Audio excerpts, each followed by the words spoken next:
주님께서 잡히시던 날 밤 제자들과 함께 자신의 십자가에서의 죽음을 예언하시고 자신의 살과 피를 예표하는 떡과 포도주를 먹고 마시는 자리를 마련하셨으니 바로 성만찬입니다. 주께서 이 자리에서 제자들을 축복하시고 하나님께 감사의 기도를 드리셨습니다. 왜? 주님이 주신 성찬 자리가 축복이며 감사하는 자리일까요? 첫째로, 성찬은 주님의 몸을 받는 생명의 잔치 자리이기 때문입니다. 주님의 몸은 태초부터, 즉 영원전부터 계신 분으로서 말씀이 육신이 되어 우리 가운데 오신 분입니다. 이분은 33년의 생애를 사는 동안에 우리와 똑같은 성정을 가지시고 추위와 더위와 배고픔과 배부름과 어떤 감정 희노애락을 다 느끼셨습니다. 또한 아픔, 슬픔, 연민 이런 모든 것들도 느끼셨습니다.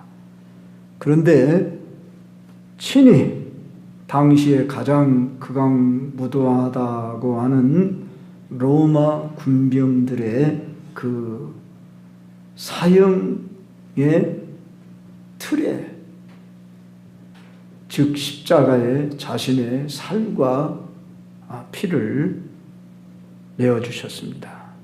그것을 지금 하루 지나면 바로 날이 동트면 그 십자가를 져야 할 것을 아시고 우리 주님이 제자들을 모았는데 그날이 바로 유월절입니다. 이스라엘은 해질녘이 하루 시작입니다. 그래서 해질 때까지입니다. 그렇기 때문에 우리 예수님은 유월절날 그 저녁에 십자가에 매달려 운명하실 것을 잘 아시고 이제 그 전날 저녁에 제자들을 어느 다락방으로 모이기로 했습니다. 그래서 주님이 떡을 떼 주면서 내 몸을 받아라 그렇게 하시고 또 살을 기념하며 포도주를 떡을 주고 우리 위하여 피를 내어 주실 것을, 피를 쏟아 우리 대신 주실 자신의 생명을 예표함으로 포도주 잔을 받게 했습니다. 이 성찬을 가르쳐 보이는 말씀이라 이렇게 일컬습니다. 우리는 평소 듣는 말씀을 듣고 있는데 이 성찬 자리는 우리 주님의 살과 피를 기억나게 하고 직접 우리가 먹고 마시는 이런 자리입니다. 근데 이 자리는 생명의 잔치인 것입니다. 왜냐하면 이 세상의 삶은 탄식과 절망과 함께 결국은 죽음을 면치 못하는 인생으로 전락하지만은 이제 우리 주 예수 그리스도 안에 있는 자들에게는 부활의 새 생명을 얻기 때문에 주님이 이것을 우리에게 자신의 몸을 통해 제공하시는 것을 가르치며 또한 약속하시는 자리인 것입니다. 누가 우리를 이 세상에서 대신할 자가 있으면 설령 누가 우리를 대신해 줄 자 있다 할지라도 가령 우리가 물에 빠졌을 때 건져줄 자 있을 수 있고 우리가 불에 타 죽는 어려움에 직면했을 때 소방대원이나 어떤 누가 희생자가 대신 건져줄 수는 있을지 몰라도 영생을 줄 자는 없다 그 말이죠. 우리 주님이 자신의 몸을 내어주시면서 영생을 우리에게 주시기 위해서 자신의 목숨을 주셨다는 것입니다. 따라서 우리들이 받아야 하는 이 성찬의 유익을 알아야겠습니다. 그저 성찬 자리에 참여만 한다고 되는 것이 아니라는 것을 우리는 예수님의 12 제자 중에 함께 참여했지만은 나와 함께 지금 손을 이 떡에 넣는 이자가 나를 팔리라 이렇게까지 직접적으로 지시를 했지만 가룟 유다는 예수님을 팔 생각을 이미 마음속에 가지고 있었고 그 성찬 자리를 박차고 나가며 그는 예수님을 팔려고 이제 종교 지도자들에게 예수님을 밀고 했고 결국은 예수님을 팔아 버렸습니다. 따라서 우리는 성찬을 받을 때 그 의미를 바로 알고 받아야 이 자리가 은혜와 축복의 자리가 됩니다. 그래서 항상 성찬식을 인도할 때 대부분의 목사님들이 고린도전서 11장을 읽습니다. 그런데 고린도전서 11장 27절로 29절에 보면 누구든지 주의 떡이나 잔을 합당하지 않게 먹고 마시는 자는 주의 몸과 피에 대하여 죄를 짓는 것이니라.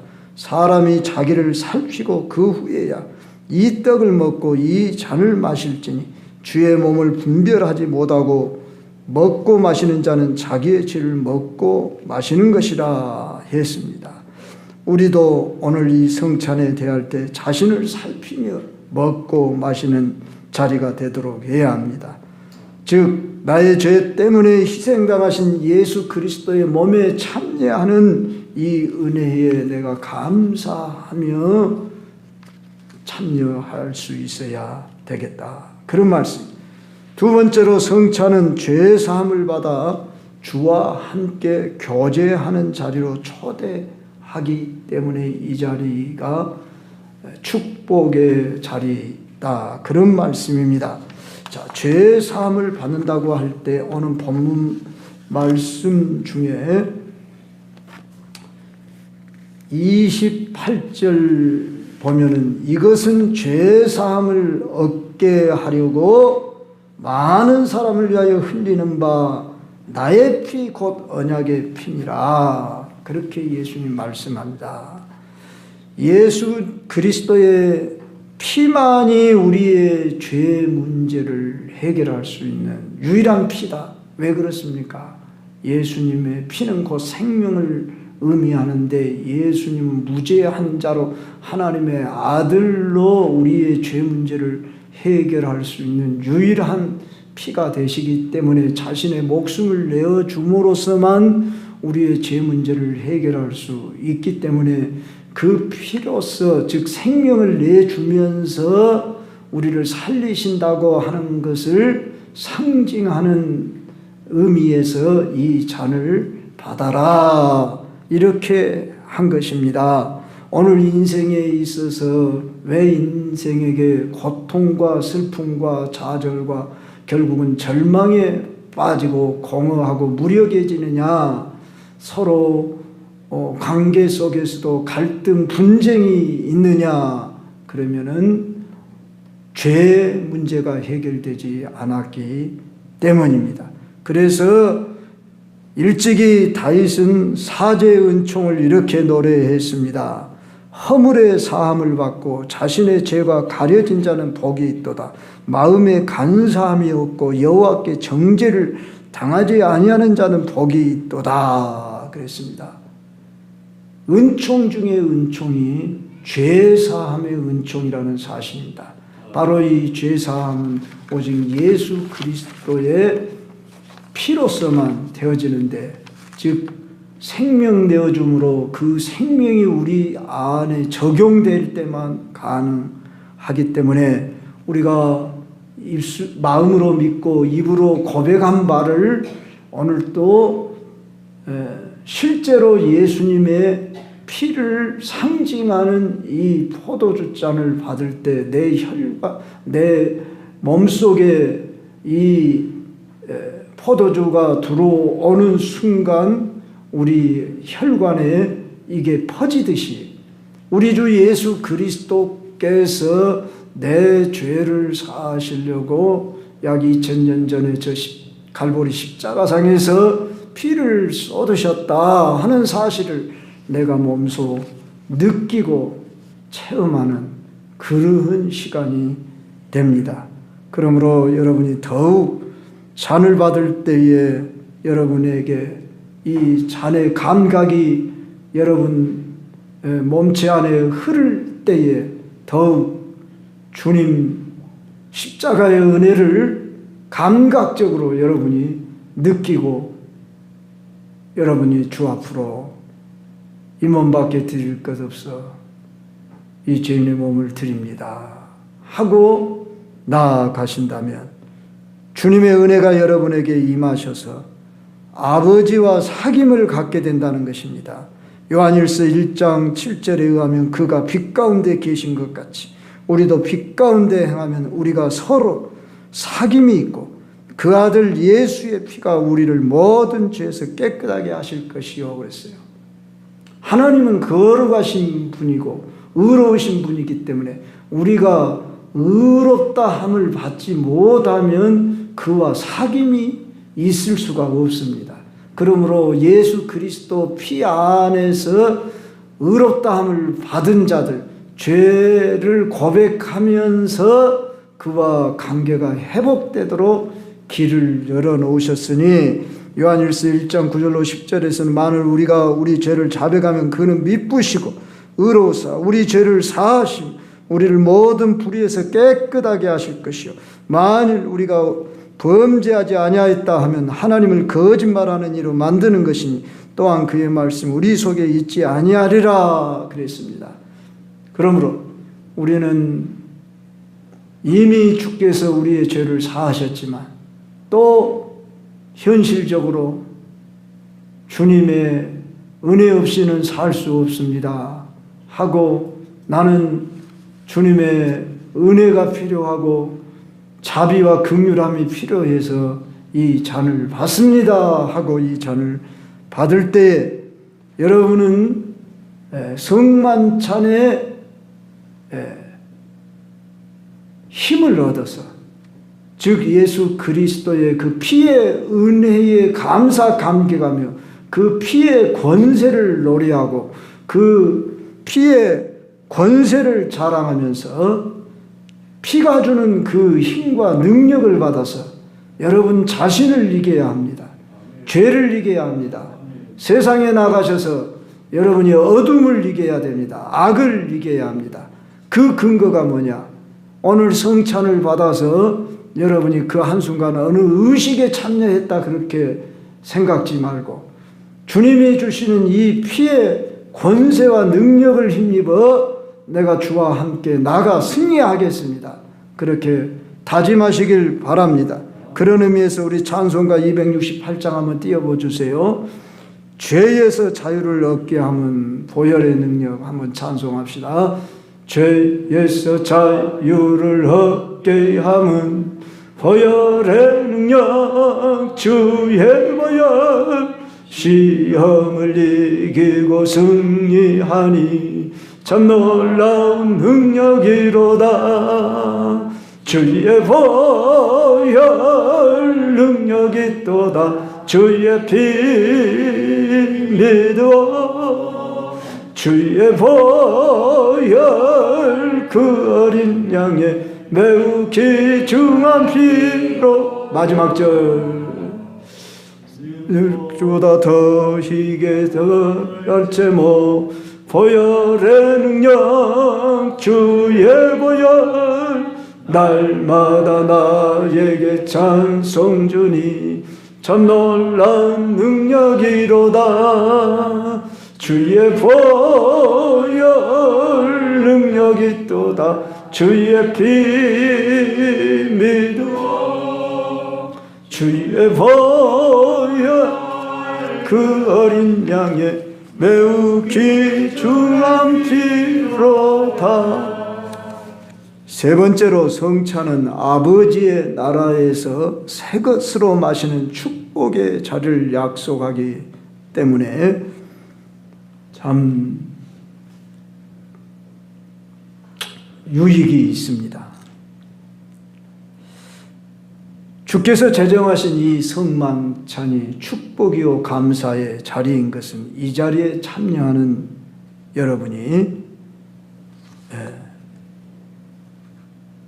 주님께로 나아가는, 즉 영생의 길로 나아가는 그 확인하는 자리로 제자들과 언약을 맺었는데 그 언약을 새 언약이라 이렇게 일컬었습니다.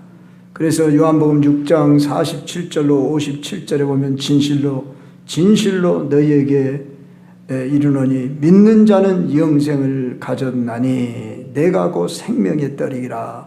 오늘 교동문에서도 아마 보았던 것이니 생략하고, 한마디로 말해서 우리 예수님은 광야 이스라엘 백성들을 그들이 다 기억하고 있는 바, 날마다 광야 40년의 세월 동안에 그들은 만나를 먹었습니다. 하늘에서 내려온 떡이었습니다. 그런데 그 떡을 먹었어도 죽었다. 그러나 내가 주는 떡은 이제 너희들에게 영생하도록 주는 떡이다. 그래서 살아있는 떡이니 그것이 내 살이니라. 인자의 살을 먹지 아니하고 인자의 피를 마시지 아니하면 너희 속에 생명이 없느니라. 내 살을 먹고 내 피를 마시는 자는 영생을 가졌고 마지막 날에 내가 그를 살리리니 내 살은 참된 양식이요 내 피는 참된 음료로다 하셨습니다. 성도 여러분, 그래서 오늘 또 이 성찬식에 참석할 때에 여러분들이 살과 피를 기억하며 떡과 잔을 받으실 때 나는 주님과 함께 살리라. 다시 다짐하고, 설령 여러분이 잊었더라도 여러분 안에 주님이 함께 하심을 여러분이 잊지 말고 믿어야 하고 다시 기억하고 다시 또 주님과 함께 동행하는 삶이 되어야 하는데, 이 성찬은 주님의 생명을 내게 주신 것으로 우리는 받았으니 또 주어야 할 책임이 있습니다. 주님이 자신의 살과 피를 주셨으니 우리는 그 살과 피를 받은 자들로서 그 살과 피를 전해줘야 한다는 말입니다. 주님이 이 땅에 오셔서 자신을 주어 사랑의 밥이 되시고, 그분은 분쟁이 있는 곳에 평화를 주시고 자신이 평화의 밥이 되시고, 자신을 통해서 온 인류에게, 물론 온 인류라고 할 때 주님을 거절하는 자를 제외하고 주님을 맞이하는 자들에게는 다 누구에게나 자신의 생명을 주시길 원하십니다. 자, 우리는 이 성찬을 허락받은 자리에 생명의 잔치의 자림을 기억하고 예수님 생명으로 교제하며 사는 자리로 오늘 참석한다는 것을 잊지 말고, 우리는 또한 아버지의 나라에서 새 것으로 받는다고 할 때 어린 양의 혼인잔치에 참여하게 된다, 그런 말씀입니다. 그 기쁨과 즐거움의 잔치에 이르기까지 다시는 예수님을 육신으로 제자들과 함께 할 수 없는 그런 자리가 될 것이다 했습니다. 그러면서 나를 기념하라 그렇게 부탁하시고 주님이 가셨기 때문에 오늘 또 우리는 주님을 십자가의 죽음을 기억하고 주님의 살과 피를 겸손히 감사하게 뜨거운 마음으로 받으면서 우리의 죄와 허물을 고백하며 새롭게 나아가시는 그런 자리가 될 수 있기를 바랍니다.